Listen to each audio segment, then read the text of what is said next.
Well, Julian Assange's supporters, his legal team, his family members say this is essentially his last chance to fight extradition under British jurisdiction. This hearing won't decide his appeal. It will merely decide whether he has leave to appeal the US charges. 18 of them. He is charged of endangering national security, security of civilians and soldiers by acting with the US military intelligence analyst Chelsea Manning to reveal vast amounts of classified information.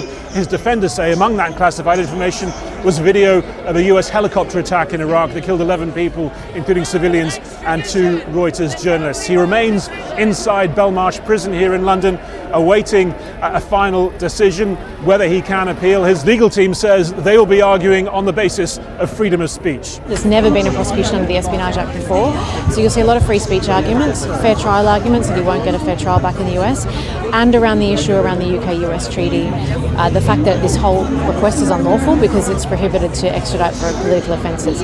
We also heard from his wife, Stella. She has said that she fears for his life every day he remains in custody and is sure that he will die if he is sent to the United States. Political prisoners die in prison.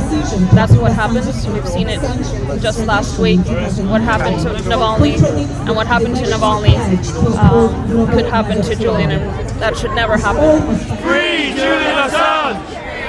This is the latest stage of a long fight against extradition by Julian Assange. In 2010, he was charged with sexual offences in Sweden. He evaded extradition there by seeking refuge in the Ecuadorian embassy in London between 2012 and 2019. He was evicted from that embassy and arrested by British police. He's been in custody ever since. His legal team says if this attempt fails, their last remaining option is to appeal to the European Court of Human Rights. Harry Fawcett, Al Jazeera, London.